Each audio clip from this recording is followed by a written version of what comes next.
کہ انسان بھول جاتا ہے، اس کے لیے ذکر ہے، نماز۔ جو مال کی محبت میں مبتلا ہو جاتا ہے کہ یہ دنیا نقل ہے سمیٹ لو، اس کا علاج اللہ تعالیٰ نے حب عاجلہ کا زکوٰۃ تجویز کیا، وہ الگ موضوع۔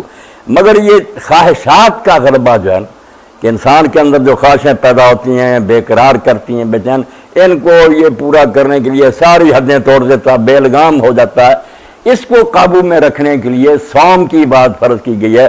اللہ تعالیٰ فرماتا ہے کہ اے اہل ایمان تم پر یہ روزہ رکھنا فرض کیا گیا، کما کتب علی الذین من قبلکم، جیسے کہ تم پہ پہلوں پر بھی فرض رہا۔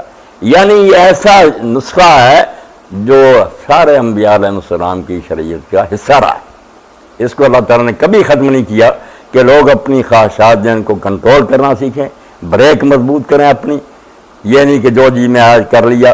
تو اس کے لیے آپ دیکھیں کہ یہ 4-5 پیر جو ہے 15-16 گھنٹے خواہش مجبور کرتی ہے۔ ٹھنڈا پانی موجود ہے، کھانا پکا ہوا، خوشبوئیں آ رہی ہیں، جوان آدمی ہے، 20,000 اس کے پاس ہے، مگر ان سب باتوں کے مقابلہ میں چاہے یہ خواہش کتنی زور کرے، وہ کہتا ہے اللہ نے روکا ہوا اپنے آپ کو قابو رکھنا۔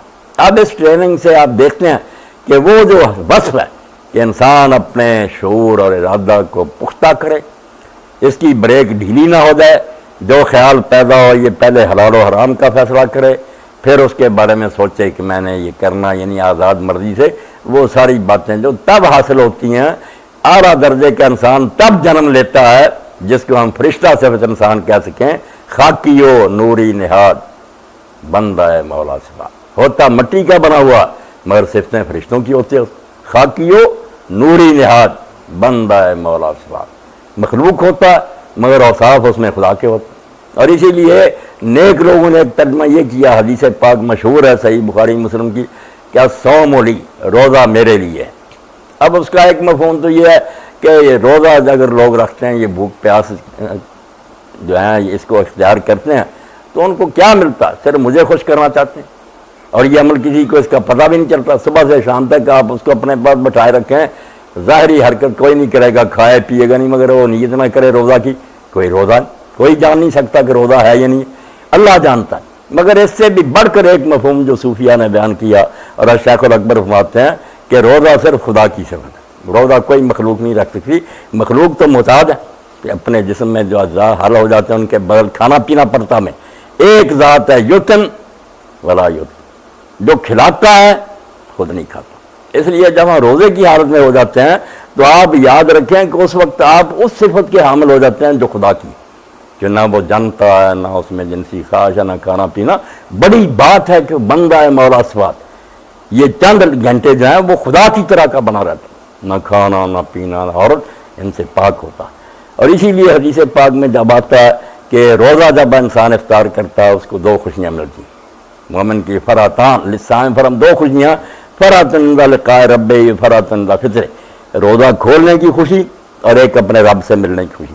اس کا بھی ہم سمجھتے ہیں کہ ایک مفہوم تو ظاہری ہے کہ قیامت کے دن اللہ سے ملیں گے، نام ملے گا، ایک یہاں بھی ہے کہ شام کو بھی اللہ سے ملتا۔ اللہ اس وقت فاطر کی شکل میں آ جاتا ہے کہ میں کھلانے والا بن کر آ گیا ہوں، اس وقت صائم تھا، سب کچھ چھوڑا ہوا تھا، تو بھی میری طرح بن گیا، اب میں دوسری جو میری شان ہے کہ مخلوق کو کھلاتا ہوں، میں نے دسترخوان بچھا دیا، کھاؤ پیو۔ اس وقت وہ جو اللہ فرماتا ہے کہ وہ کھاتا نہیں ہے کھلاتا ہے، وہ کھلانے کے لیے ہمارے سامنے آ گئی، ملاقات اس سے ہو گئی، آدمی پہچانے کہ صبح اللہ میرے سامنے کس شکل میں آیا تھا اور میں نے استقبال کیا کہ اللہ آپ صائم ہیں، میں بھی صائم ہو گیا۔ روزہ شام کو فاطر کی شکل میں کہا، اب قناعت کیا، اب کھانے پینے سے روکو گے غلط ہوگا، میں کھلانے والا ہوں۔ اسی لیے اللہ کے رسول علیہ السلام نے فرمایا کہ میرے بندوں میں سے سب سے مجھے پیارے وہ ہیں جو جلدی افطار کرتے ہیں۔ انہوں نے کہا روکا ہوا تھا ٹھیک ہے، اب آپ نے دسترخوان بچھایا، اعلان کر دیا کہ میں نے چھٹی دے دی اپنے غلاموں کو، ہم کون ہے قناعت کا مظاہرہ کرنے والے؟